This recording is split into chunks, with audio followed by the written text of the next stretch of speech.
investigated for relaunching presidents, of course, projects of his predecessor, and some that he also launched while he was the deputy president. Also, others are questioning why there's so many trips to counties. Is this an early campaign for 2027? This is what some members of the team ground, led by Gathoni Mushomba and Embakasi East Member of Parliament Babu Wino, had to say as far as the president's trips are concerned.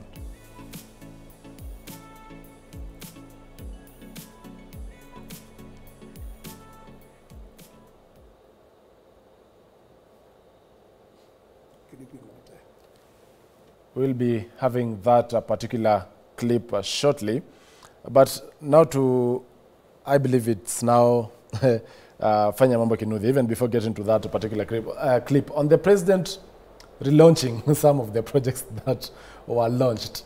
You know, even Kenyans online have been making funny videos of the president, even launching a socket, anything in in his house. But before that, we now have that clip ready for playing. Of him finishing old projects, he's now going for new. Everything is new. Everything is new, and he has no money. So where is this obsession coming from? And by the way, I sympathize with my new Minister for Energy. Atarudi kwa hiyo gari pale juu, ataanza kuambia wananchi, huyu wadai nilimpatia kazi ya kuweka stima, nikaenda nikalaunch stima, lakini yeye hakufanya kazi. Wandai is actually cooked.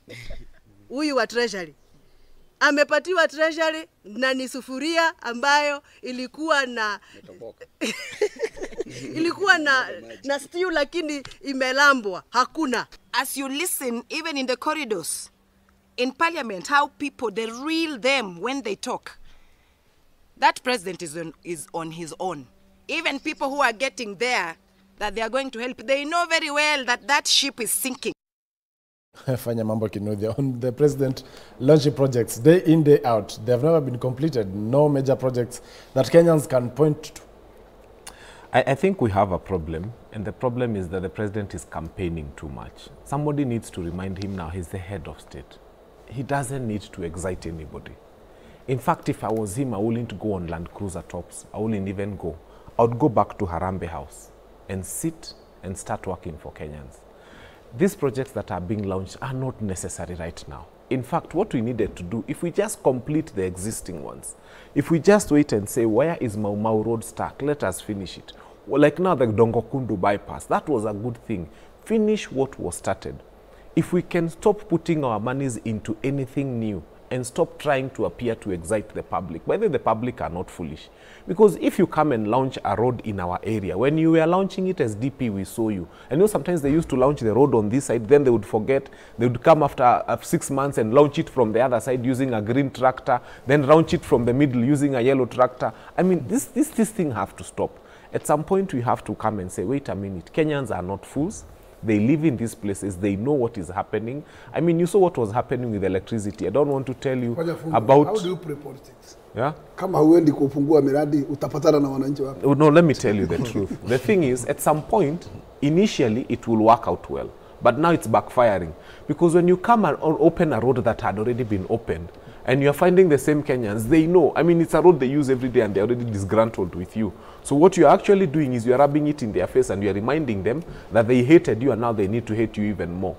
So that's why you saw in Kisii, you saw the response. He was talking to people and the people were like, and he's trying to tell them and the people, you saw how they responded in Kisii. They were telling the president, we are not with you. We don't agree with you. And I wish he did what Kibaki did. Kibaki went, sat down, kept quiet and worked. And every time you insulted him, he just told you, Pumbavu, and he went on. But by the time he was done, people said, wait, this old man was working. He has done marvelous, he has done well. I think that's the most important thing. Do your work and let your work speak for you. After people insulting Uhuru in Mount Kenya and saying how they don't eat roads, today they are saying, we thank God. The roads that Uhuru built are working for us, and we wish we knew and would have allowed him to build more. So let us not do politics right now. This is the time for development. The time for politics will come. But I think this is the time to serve Kenyans. And the government has lost the script. Odoyo, which project that is visible that so far President William Ruto launched and has been completed? Let's be fair to President William Ruto. I have seen people going around the country saying he launched this was launched by Uhuru in 2016, he launched this was launched by him in 2018. Let's be clear. In those years, the president was Uhuru Muigai Kenyatta. And if he failed to complete projects that he himself launched, Ruto has every right to go and relaunch them and have them completed. Let us be fair. Launching a project is blowing a whistle that now we want to start this project and have it completed, and we commission it when it is finally completed. The fact that there are so many projects that were launched during President Uhuru Kenyatta that are incomplete today shows that even the past president never performed any better than the current one. Notwithstanding that the current one is not even 2 years in office. In fact, from the date he was sworn in, we have not reached that date. And is struggling to complete projects that were there by his predecessor. The public is not even blaming President Uhuru Kenyatta, who left those projects incomplete despite the fact that they were launched in his regime. People are ready to sacrifice President William Ruto for those projects. I hear my friend has said that in Kisii people were not happy with the president. I was personally there throughout the 3 days visit and even moved with him to Nandi.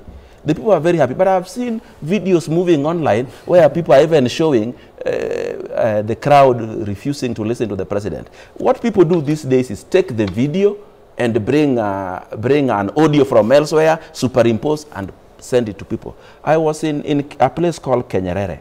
When the president called the governor of the area to speak, the people refused to let the governor of the area to speak. Then what did I see the other day? That people booing the governor has been superimposed on the video of the president speaking.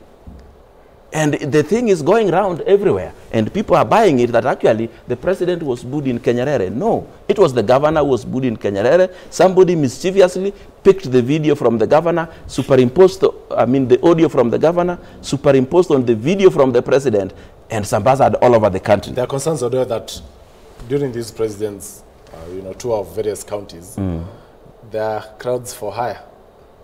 A lot of there are no money crowds is for hire. used Actually, to mobilize I those don't think attend. that even places where the president is hated most, if he goes, people will refuse to come.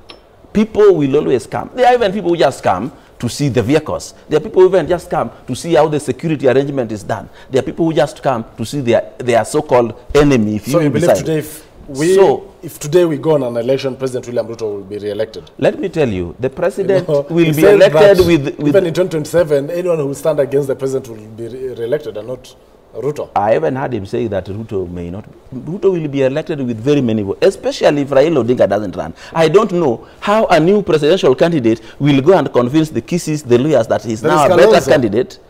Woy, has never won anything, has never led anything. You see, even now, but there's a new Kalonzo will always be there. He wants Kalonzo to join Kibaki, or he wants to join Uhuru, or he wants to join Raila. Kalonzo can never stand on his own. Even now, if you live with him, Azimio will go. But although times have changed, perhaps Gen Z could even back, Agashagwa Kalonzo ticket. My friend, there is nothing like Gen Zs. I have told you multiple times right on this desk. This thing called Gen Zs were people who planned a coup against the president and asked artificial intelligence to find a democratic group, a demographic group that can buy their system, and then they branded this thing. If you look at that crowd, there were even people older than me in that crowd. There were even people younger than those Gen Zs. So it is just a name they used that they are calling Gen Z. Who called them off the streets? Are you not worried today utasalimiwa? Nataka nisalimiwe. Na nani? They are not nothing like Gen Zs. Share your contact then. Those things, the so-called Gen Zs were planned and organized by people who are not themselves Gen Zs. I used to listen to the X-Spaces every evening. Who are hosting them? Miguna, Mutunga, Kibwana. Those are Gen Zs. They are not Gen Zs. They were inciting people's young children to tell them, go to the streets because the public will sympathize with you if anything happens to you. But if you die, you are on your own. Perhaps you could share your contact to salimiwe. No, my contacts had been shared a long time ago. I disagree with him totally. Fanyamabo. And if you want to know why I disagree with him, this government started by saying these people were founded by Ford Foundation. It did not work. Isaac Mwaura said it's the Russians. It did not work. At some point, they brought in the name of Uhuru Muigai Kenyatta. They went to Jimmy Wanjigi's house and did and think about things, saying that he's financing Gen Zs and so on and so forth. If Gen Zs were not a force, I don't think the government would have done the kind of things they have done, trying to find who is financing them. But there's one thing I want to tell Mr. Odoyo here, and I want to tell him on live TV. This idea of the Western Bloc, the Kisii vote, the Nyanza vote, the Mount Kenya vote, in 2027, the politics you knew will not be the same. I have told Mr. Odoyo, there are about 16 million voters who are between the age of 18 and 40, and they have refused to think as Kikuyus, Masais, Luyas, and Luos. Those young people are saying we are going to vote for meritocracy, we are going to vote for someone. And I'm telling you, you know the way William Samoei Ruto did something in 2022 that I must commend him for, in as much as I fight him for many things. He created a new tribe in Kenya called Hustlers. This tribe was cutting across all the 47 tribes. There are people who identified with an idea rather than identifying with the tribe that they come from. In 2027, the young people of this country are creating a new tribe. And that tribe is a tribeless tribe, and they are calling it meritocracy. And I'll tell you, in 2027, it will be very hard. I mean, people above 45 will vote on tribal basis, and they are very few. But the bulk of Kenyans, you had them proposing Matiang'i, Nini, all sorts of names. And in fact, what they're trying to say is simple. In 2027, you make your tribal blocks, do your hesabus at Isiju, Meleta, Joho, Merelta. You'll be surprised with those Oparanyas and Johos you're bringing. The Deputy Kenyans President, Rigathi shock Gachagua, you. has also weighed in about the 2027 politics. This is what he had to say. People, but what I know is that watu wetu wamerefuka sana. People are very intelligent. Naweza kuona watu wamenyamaza. Unafikiria tu, wako tu pale hakuna kitu wanajua. Unawadanganya, wanakuangalia tu, they don't say anything. Especially hii watu ya hii mlima Kenya. Kama wataki wewe unajua wasemi, they just keep quiet. Ukiona hii watu ya mlima Kenya wamenyamaza na hawaongei, hawakupigii kelele, hawasemi wewe kwenda, wamenyamaza tu, wewe ujue mambo yako imefanya nini? Yeah. But when you hear they are making noise, wagali wako na hope that unaweza rekebisha mane? Honorable Gakuya, even as we wind up, you know, the Deputy President there, Rigathi Gachagua, was saying times have changed and people are smarter. Do you feel there is need, if at all President William Ruto is keen on winning the 2027 elections, then there is need to change tactic on how he has been approaching matters as we wind up? One, let me say, the re-election of the president requires a serious working roadmap in the remaining 2 years to election. Because don't count the third year. The third year is an election year. He has only this year and next year. And that will judge him, whether he has chances of being re-elected or not. In your opinion, if at all he ditches or he purges out the Deputy President Rigathi Gachagua, or not select him as the running mate come 2027, will he still win? He can win. He can still win. One, it depends on his political arithmetics. If he does his political arithmetics well, he can still secure it. But I can tell you for sure, William without Murima, it's also a tough case. And I can tell you, for the first time, since he has alluded not to be a political guesswork, in this one, he may be required to get back to his drawing board. One is that, in fact, he may be secure if Raila will secure his AU chairmanship, because therefore he can have a clear hope that Raila can deliver what we call Luo Nyanza. But he cannot, Raila cannot speak on Luo Kisii. He cannot speak any longer. If he's in a ballot, he cannot assure William Ruto the votes he garners from Western region. But in fact, in terms of cost, I have no worry, because combination of William and Joho there can do something. Thank you. But also consider, if Kaloso is not on that camp, just also note that in cost, she also have a big chunk of votes there. And therefore, political arithmetic will be tough. Thank you. And what matters is the alignment. Thank you. It will depend which ship carries the big number. Thank you. Even as we wind up, when we had our poster out, just for accountability, there was a viewer who said that Owidi is a criminal. He oversaw the looting of LBDA, that is the Lake Basin Development Authority, to zero ground. Many lives were shattered. Your response to that? First of all, is it looted? Isn't it still existing? Is it looted? Was I the accounting officer? Haters are all over. Don't even waste your time with such things. Is Lake Basin Development Authority looted? It is still there, running even better than it was running when I was there. Lake Basin is there. I was the chairman. I was not the CEO. Is there anybody in court about it being looted? How much money did the government send to Lake Basin Development Authority during my tenure? It is not even 1 billion shillings in those 3 years. So forget about those people who want to talk because they found an audience on TV. There's something I want to say even before you let me go. Fanyamambo said that we forget about tribal blocks, it will not work. I want to tell you, Fanyamambo, that just putting 2 laws in government brought the Gen Z coup to an abrupt halt. So don't dismiss it. It is going to work even in going in future. You remember President William Ruto also created another group called the Hustlers.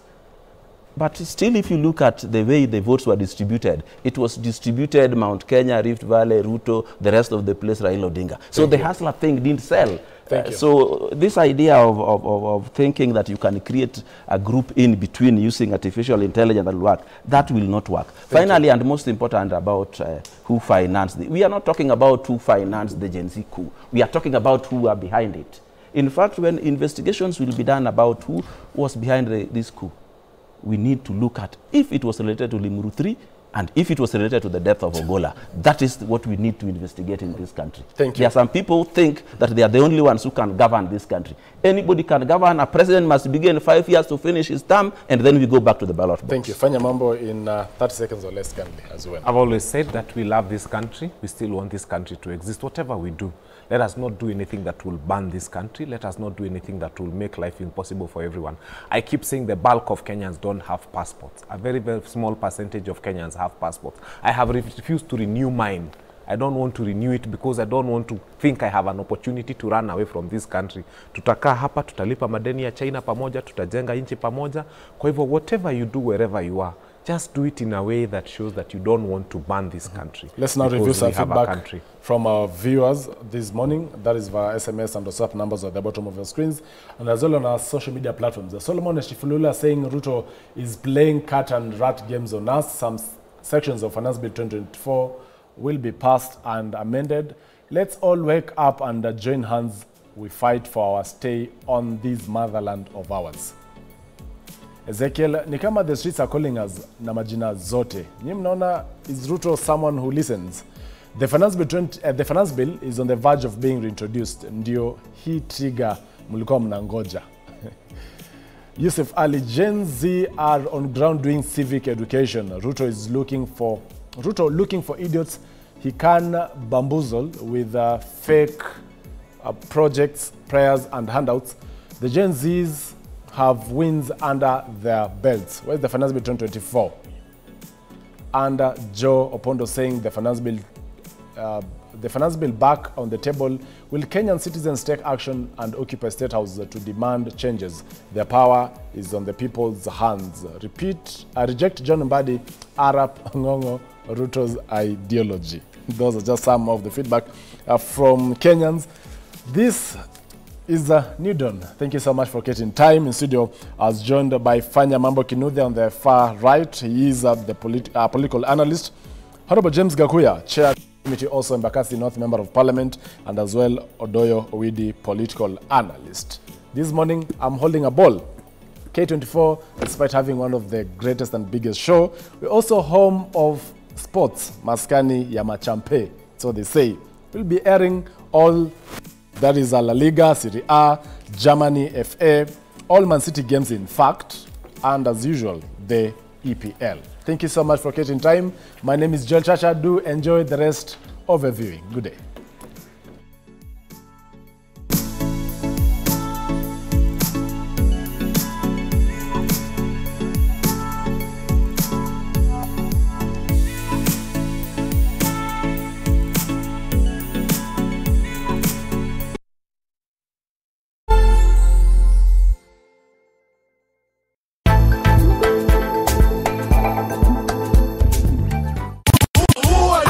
DJ Blackie. What are you? K24